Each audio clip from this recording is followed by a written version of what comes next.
नमस्कार। आज हम कानून के एक ऐसे विषय पर बात करने वाले हैं जो अक्सर हम सुनते हैं और हर किसी के लिए जानना बहुत ज़रूरी है, ज़मानत यानी बेल।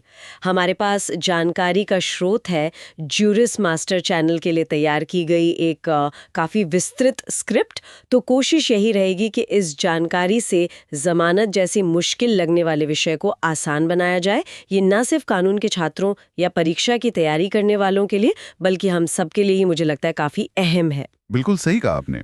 जमानत देखिए, हमारी जो आपराधिक न्याय प्रणाली है, उसका एक बहुत ही अहम एक बुनियादी हिस्सा है। ये एक तरह का संतुलन है। मतलब एक तरफ व्यक्ति की स्वतंत्रता है और दूसरी तरफ समाज की सुरक्षा। तो जमानत व्यवस्था इन्हीं दोनों के बीच क्या कहते हैं, एक बैलेंस बनाने का काम करती है। और अब तो खास तौर पे जब से ये नई भारतीय न्याय संहिता मतलब बीएनएसएस आई है, तो इसके नए नियमों और जो अदालती फैसले हैं, उनके हिसाब से इसे समझना और भी जरूरी हो गया है। हाँ, बिल्कुल। तो चलिए सबसे बुनियादी सवाल से ही शुरू करते हैं कि आखिर ये जमानत होती क्या है। जो स्रोत स्क्रिप्ट है वो बताती है कि ये एक कानूनी प्रक्रिया है। इसमें ऐसा होता है कि अगर कोई व्यक्ति हिरासत में है पुलिस या कोर्ट की, तो उसे कुछ शर्तों पर जैसे कोई सिक्योरिटी जमा करने पर या बॉन्ड देने पर कुछ समय के लिए रिहा कर दिया जाता है, अस्थायी तौर पर। इसका मुख्य कारण क्या बताया गया है स्रोत में? हाँ, देखिए, इसका मकसद दोहरा है। दो मुख्य कारण हैं। पहला तो ये कि ये पक्का करना कि जब मुकदमा चले तो आरोपी सुनवाई के लिए अदालत में आए, मतलब उपस्थित रहे। और दूसरा, जो उतना ही जरूरी है, वो है व्यक्ति के अपनी स्वतंत्रता की रक्षा करना। सोचिए, जब तक किसी पर दोष साबित नहीं हो जाता, उसे बिना वजह हिरासत में क्यों रखा जाए, है ना? तो इसी सोच पर, इसी सिद्धांत पर जमानत का पूरा ढांचा खड़ा है। और इसका कोई कानूनी आधार भी होगा? मतलब कानून में कहाँ लिखा है इसके बारे में? हाँ हाँ, बिल्कुल। जो नई भारतीय न्याय संहिता है बीएनएसएस, उसकी धारा 21B, उसमें जमानत की परिभाषा दी गई है। वो कहती है कि जमानत का मतलब है हिरासत से रिहाई, और ये रिहाई कुछ शर्तों के साथ होती है और एक बॉन्ड या जमानत बॉन्ड जमा करने पर मिलती है। और इसके पीछे एक बहुत ही महत्वपूर्ण कानूनी सिद्धांत है, निर्दोषता की धारणा, मतलब प्रेजम्पशन ऑफ इनोसेंस। हमारा कानून ये मानकर चलता है कि भाई, जब तक किसी पर दोष साबित न हो जाए वो निर्दोष है। और इसी सिद्धांत से वो मशहूर बात निकली है, जमानत नियम है, जेल अपवाद। मतलब बेल नॉट जेल। ये सिद्धांत व्यक्तिगत स्वतंत्रता और समाज की सुरक्षा, इन दोनों के बीच संतुलन बनाने पर जोर देता है। ये बात तो समझ आई कि परिभाषा क्या है, उद्देश्य क्या है। लेकिन ये तय कैसे होता है कि जमानत देनी है या नहीं? किन सिद्धांतों पर अदालतें ये फैसला लेती हैं? स्रोत स्क्रिप्ट में एक तर्क दिया गया है कि अगर किसी आरोपी की अदालत में हाजिरी बिना उसे जेल में रखे भी पक्की की जा सकती है, तो फिर उसे मुकदमे के दौरान कैद रखना ठीक नहीं, अन्यायपूर्ण होगा। पर क्या ये इतना आसान है? अदालतें किन-किन बातों पर गौर करती हैं? नहीं, ये इतना सीधा नहीं होता, बिल्कुल नहीं। अदालत को कई चीजें देखनी पड़ती हैं। सबसे पहले तो अपराध कितना गंभीर है, मतलब उसकी गंभीरता क्या है। अगर दोष साबित हो गया तो सजा कितनी मिल सकती है। फिर यह भी देखा जाता है कि क्या आरोपी के भाग जाने का खतरा है, मतलब वो फरार तो नहीं हो जाएगा। क्या वो सबूतों से छेड़छाड़ कर सकता है या गवाहों को डरा धमका सकता है। और हाँ, आरोपी की अपनी हालत भी मायने रखती है, जैसे उसका स्वास्थ्य कैसा है, उसकी उम्र क्या है, लिंग क्या है, समाज में उसकी क्या स्थिति है। इन सब बातों को तौल कर ही अदालत किसी नतीजे पर पहुंचती है। अच्छा, तो मतलब ये काफी हद तक अदालत के विवेक पर निर्भर करता है? हाँ, काफी हद तक। इसे ही न्यायिक विवेक या जुडिशियल डिस्क्रिशन कहते हैं। लेकिन ये मनमाना नहीं हो सकता। एक केस था मनसब अली बनाम इरसान, उसमें सुप्रीम कोर्ट ने यही कहा था कि जमानत पर फैसला करते समय अदालत को अपने विवेक का इस्तेमाल सोच समझकर करना चाहिए। व्यक्तिगत स्वतंत्रता और समाज के हित दोनों के बीच संतुलन साधना जरूरी है। और जैसे आपने पहले कहा, स्टेट ऑफ राजस्थान बनाम बालचंद का मामला, वो तो बहुत ही अहम है, 1977 का। उसी केस ने जमानत जेल नहीं वाले सिद्धांत को मजबूती दी थी। पर इसका मतलब ये बिल्कुल नहीं कि हर केस में जमानत मिली जाएगी, खासकर अगर मामला गंभीर है। लेकिन हाँ, सोच ये होनी चाहिए कि आज़ादी को बेवजह ना छीना जाए। और एक बात और, जमानत देते समय अदालत जो शर्तें लगाती है वो भी ठीक ठाक होनी चाहिए, वाजिब होनी चाहिए।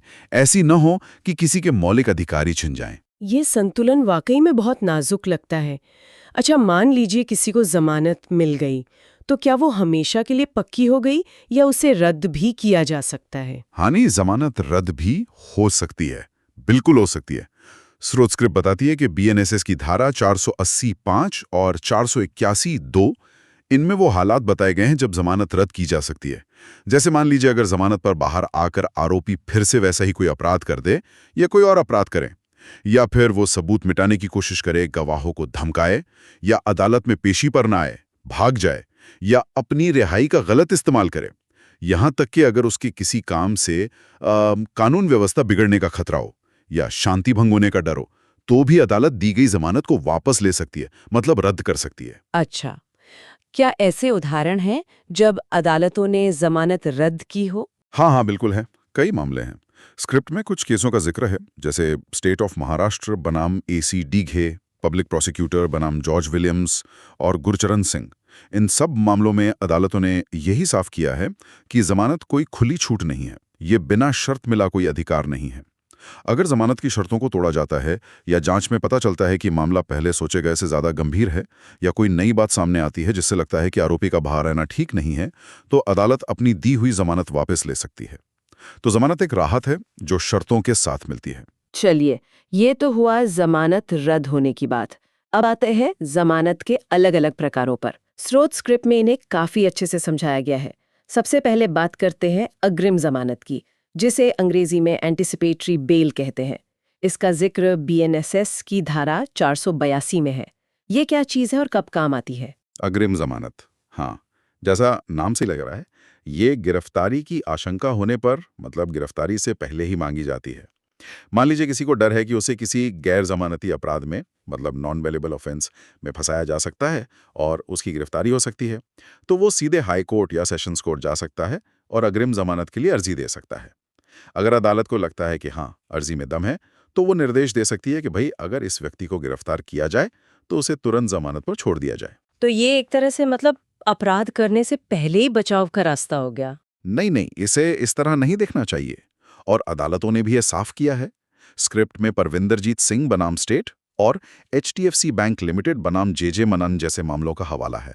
इनमें यही कहा गया है कि अग्रिम जमानत का मकसद किसी को बेवजह की गिरफ्तारी से, अपमान से या परेशानी से बचाना है।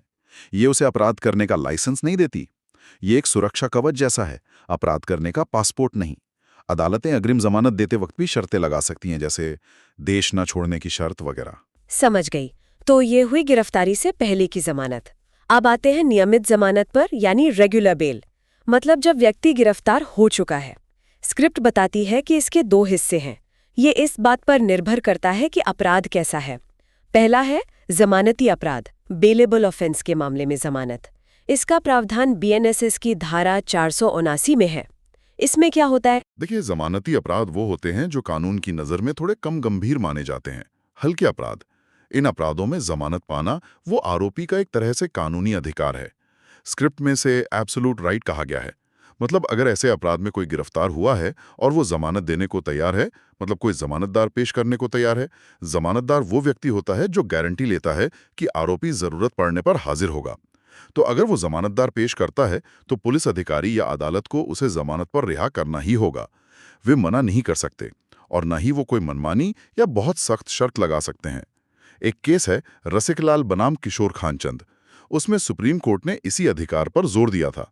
यहां तक कि अगर आरोपी बहुत गरीब है, मतलब इंडिजेंट है और जमानतदार नहीं ला सकता, तो उसे सिर्फ निजी मुचलके पर, मतलब पर्सनल बॉन्ड पर भी छोड़ा जा सकता है, जिसमें वो खुद वादा करता है कि शर्तों का पालन करेगा और पेशी पर आएगा। अच्छा, ये तो काफी साफ है। लेकिन ज्यादातर जो गंभीर अपराध होते हैं वो तो गैर जमानती होते हैं, नॉन बेलेबल। तो नियमित जमानत का दूसरा हिस्सा है गैर जमानती अपराध के मामले में जमानत, जैसा बीएनएसएस की धारा 480 में बताया गया है। यहाँ क्या स्थिति है? क्या यहाँ जमानत मिलना मुश्किल होता है? हाँ बिल्कुल। गैर जमानती अपराध, जैसा नाम से ही लगता है, ये ज्यादा गंभीर किस्म के होते हैं। इनमें जमानत पाना आरोपी का अधिकार नहीं होता। ये पूरी तरह से अदालत के विवेक पर, मतलब डिस्क्रेशन पर निर्भर करता है। अदालत फैसला लेने से पहले वो सारी बातें देखती है जिनका हमने पहले जिक्र किया था। अपराध कितना गंभीर है, आरोपी के खिलाफ पहली नज़र में क्या सबूत हैं, क्या वो भाग सकता है, क्या वो गवाहों को डरा धमका सकता है, वगैरह वगैरह। स्क्रिप्ट में प्रहलाद सिंह भाटी बनाम एनसीटी दिल्ली मामले का जिक्र है, जिसमें कहा गया है कि अदालत को ये देखना होता है कि क्या आरोपी के अपराध में शामिल होने का उचित आधार बनता है, मतलब रीजनेबल बिलीफ है। अगर अदालत को लगता है कि जमानत देना ठीक नहीं है तो वो मना कर सकती है। हालांकि इसी धारा में यह भी है कि अगर आरोपी कोई महिला है या 16 साल से कम उम्र का बच्चा है या बीमार है, कमजोर है, तो अदालत थोड़ी नरमी बरत सकती है, उन्हें गैर जमानती अपराध में भी जमानत दे सकती है। अब एक और दिलचस्प किस्म की जमानत का जिक्र है स्क्रिप्ट में, डिफ़ॉल्ट जमानत, डिफ़ॉल्ट बेल। इसे अनिवार्य जमानत भी कहते हैं। ये बीएनएसएस की धारा 187(2) और 480(6) से जुड़ी है। ये क्या है? ये कब मिलती है? हाँ, ये वाकई दिलचस्प है। इसकी सबसे खास बात यह है कि ये जमानत अपराध की गंभीरता या आरोपी के चालचलन पर निर्भर नहीं करती। ये निर्भर करती है जांच एजेंसी की कार्रवाई पर, मतलब पुलिस या सीबीआई वगैरह के काम पर। कानून ये कहता है कि भाई, गिरफ्तारी के बाद पुलिस या जांच एजेंसी को एक तय समय के अंदर जांच पूरी करके अदालत में चार्जशीट या फाइनल रिपोर्ट दाखिल करनी होती है। ज्यादातर मामलों में ये समय सीमा 60 दिन है, लेकिन अगर अपराध बहुत गंभीर है, मतलब जिसमें सजा 10 साल से ज्यादा हो सकती है या आजीवन कारावास या मौत की सजा है, तो ये सीमा 90 दिन है। अब अगर जांच एजेंसी इस तय समय सीमा के अंदर 60 या 90 दिन में चार्जशीट दाखिल नहीं कर पाती, तो फिर आरोपी को जमानत का एक तरह से पूर्ण अधिकार मिल जाता है, एब्सोल्यूट राइट, चाहे उस पर कितना भी गंभीर आरोप क्यों ना हो। इसी को डिफॉल्ट या अनिवार्य जमानत कहते हैं। उसे बस जमानत के लिए अर्जी देनी होती है और अदालत को जमानत देनी पड़ती है। अच्छा, तो मतलब अगर जांच में देरी हुई तो इसका सीधा फायदा आरोपी को जमानत के रूप में मिल सकता है? हाँ, कानूनी तौर पर यही स्थिति है। एक केस भी है, जगदीश कुमार बनाम स्टेट, उसमें भी यही कहा गया था कि जांच में देरी होने पर यह अधिकार अपने आप पैदा हो जाता है। इसका एक मकसद ये भी है कि जांच एजेंसियों पर दबाव बना रहे कि वो समय पर काम पूरा करें, ताकि किसी को बिना चार्जशीट के लंबे समय तक जेल में ना रखा जा सके, अनिश्चित काल तक। इसके अलावा एक और प्रावधान है, अगर छोटे मामले हैं जिनमें सजा 7 साल तक है और मुकदमा शुरू होने के 60 दिन में खत्म नहीं होता, तो भी आरोपी को अनिवार्य रिहाई मिल सकती है, जब तक कि सरकारी वकील देरी का कोई बहुत ठोस कारण ना बताए। ये तो हुई जांच और मुकदमे के दौरान मिलने वाली जमानतें। क्या ऐसा भी होता है कि किसी को सजा हो जाए और फिर उसे जमानत मिले? स्क्रिप्ट में सजा के बाद अपील लंबित रहने पर जमानत, bail after conviction pending appeal का भी जिक्र है। हाँ, ऐसा हो सकता है। मान लीजिए निचली अदालत ने किसी को दोषी ठहरा गया, सजा सुना दी। अब वो व्यक्ति उस फैसले के खिलाफ ऊपरी अदालत में अपील करता है, तो जब तक अपील पर फैसला नहीं आ जाता, वो ऊपरी अदालत से जमानत मांग सकता है। लेकिन यहां एक बहुत जरूरी बात ध्यान रखनी है। सजा होने के बाद वो निर्दोषता की धारणा वाली बात खत्म हो जाती है, प्रिजम्पशन ऑफ इनोसेंस गया। अब वो कानूनी नजर में दोषी है, इसलिए इस स्टेज पर जमानत मिलना कोई अधिकार नहीं है। ये पूरी तरह अदालत के विवेक पर निर्भर करता है। अदालत देखती है कि मामला कितना गंभीर है, अपील में जीतने के कितने चांस हैं, अपील के निपटारे में कितना समय लग सकता है, सजा कितनी लंबी है। इन सब बातों पर विचार करके ही अदालत जमानत देने या ना देने का फैसला करती है। आमतौर पर अगर सजा छोटी है तो जमानत मिलना आसान हो सकता है, लेकिन गंभीर अपराधों और लंबी सजाओं में अपील के दौरान जमानत मिलना काफी मुश्किल होता है। और एक आखिरी प्रकार जिसका जिक्र है वो है अंतरिम जमानत, इंटरिम टेम्पररी बेल। ये कब दी जाती है? अंतरिम जमानत, हाँ, ये एक तरह की फौरी राहत होती है। टेम्पररी ये तब दी जाती है जब किसी आरोपी की मुख्य जमानत याचिका, चाहे वो अग्रिम जमानत हो या नियमित जमानत, वो अदालत में पेंडिंग है। मतलब अर्जी दे दी है, लेकिन उस पर सुनवाई होने और फैसला आने में थोड़ा टाइम लगने वाला है। अगर इस बीच कोई ऐसी खास जरूरत आ जाती है या मानवीय आधार पर लगता है कि आरोपी को कुछ समय के लिए रिहा करना जरूरी है, जैसे मान लीजिए परिवार में कोई मेडिकल इमरजेंसी है या कोई छात्र है जिसकी परीक्षा है, तो अदालत मुख्य याचिका पर फाइनल फैसले का इंतजार किए बिना थोड़े समय के लिए अंतरिम जमानत दे सकती है। ये अक्सर कुछ दिनों या हफ्तों के लिए होती है और इसका मिलना ना मिलना भी मामले के तथ्यों और हालात पर निर्भर करता है। ये मुख्य जमानत याचिका के मेरिट पर, मतलब गुणदोष पर, अंतिम फैसलों को प्रभावित नहीं करती। तो ये थे जमानत के मुख्य प्रकार, अग्रिम जमानत, नियमित जमानत जिसमें जमानती और गैर जमानती दोनों आ गए, फिर डिफॉल्ट जमानत, सजा के बाद अपील के दौरान जमानत, और अंतरिम जमानत। अब कुछ व्यवहारिक बातों पर आते हैं जो स्रोत स्क्रिप्ट में बताई गई हैं। जैसे ये कहा गया है कि गिरफ्तारी के समय व्यक्ति को उसके जमानत के अधिकारों के बारे में बताना पुलिस का फर्ज है। हाँ, ये बहुत जरूरी है। उस व्यक्ति को पता होना चाहिए कि अगर उस पर जमानती अपराध का आरोप है तो जमानत उसका अधिकार है। जमानत मिलेगी कैसे, प्रक्रिया क्या है, कहाँ अर्जी देनी होगी? जमानत के लिए आमतौर पर एक जमानतदार मतलब श्योरिटी की जरूरत होती है जो गारंटी देता है, और एक बॉन्ड भरना होता है। अगर मामला गैर जमानती है तो जमानत याचिका सीधे अदालत में दाखिल करनी होती है। अदालत फिर सरकारी वकील को भी सुनती है कि भाई उन्हें जमानत दिए जाने पर कोई एतराज तो नहीं है। और जमानत की शर्तों का क्या महत्व है? आपने पहले भी जिक्र किया था। शर्तें बहुत महत्वपूर्ण हैं, बहुत ज्यादा। जैसे हमने पहले भी बात की, जमानत आमतौर पर शर्तों के साथ ही मिलती है। जैसे शर्त हो सकती है कि आरोपी देश छोड़कर नहीं जाएगा, उसे अपना पासपोर्ट जमा करना पड़ सकता है, या उसे नियमित रूप से पुलिस स्टेशन में हाजिरी देनी होगी, या उसे गवाहों से संपर्क करने से मना किया जा सकता है। इन शर्तों का पालन करना आरोपी के लिए जरूरी है, अनिवार्य है। अगर वो इन शर्तों को तोड़ता है तो उसकी जमानत रद्द की जा सकती है, जैसे हमने पहले डिस्कस किया। दूसरी तरफ ये भी जरूरी है कि अदालतें ऐसी शर्तें ना लगाएं जो मतलब पूरी ही ना की जा सकें, अव्यावहारिक हों, या जो आरोपी की स्वतंत्रता को गैर जरूरी ढंग से रोकती हों। शर्तों का उद्देश्य सिर्फ ये होना चाहिए कि आरोपी अदालत में हाजिर रहे और न्याय प्रक्रिया में कोई बाधा ना डाले। तो अगर हम पूरी चर्चा को समेटें तो ये साफ है कि जमानत भारतीय आपराधिक न्याय प्रणाली का एक बहुत ही महत्वपूर्ण और काफी जटिल पहलू है। ये व्यक्तिगत स्वतंत्रता और समाज की सुरक्षा, इन दोनों के बीच एक संतुलन बनाने की लगातार चलने वाली कोशिश है। हमने देखा कि कैसे अलग अलग तरह की जमानतें हैं जो अलग अलग स्थितियों के लिए बनी हैं। जैसे गिरफ्तारी से पहले बचाव के लिए अग्रिम जमानत है, गिरफ्तारी के बाद रिहाई के लिए नियमित जमानत है, जो अपराध की गंभीरता पर निर्भर करती है, कभी अधिकार के रूप में, कभी अदालत के विवेक पर। जांच में देरी हो जाए तो अनिवार्य राहत के तौर पर डिफॉल्ट जमानत है, और खास परिस्थितियों में अंतरिम जमानत भी है। बिल्कुल। और अगर इसे हम थोड़े बड़े नजरिए से देखें तो जमानत का जो सिद्धांत है वो व्यक्तिगत स्वतंत्रता के एक महान विचार पर टिका है। लेकिन इसका जमीनी हकीकत में जो अमल होता है वो कई बार बहुत पेचीदा हो जाता है, बहुत जटिल। इससे एक अहम सवाल ये उठता है कि हमारी न्याय प्रणाली कैसे व्यक्तिगत स्वतंत्रता, समाज की सुरक्षा की जरूरत और निष्पक्ष सुनवाई की गारंटी, इन तीनों के बीच सही तालमेल बिठा सकती है। खासतौर पर जब हम गंभीर और जटिल अपराधों को देखते हैं तो ये संतुलन साधना और भी चुनौतीपूर्ण हो जाता है।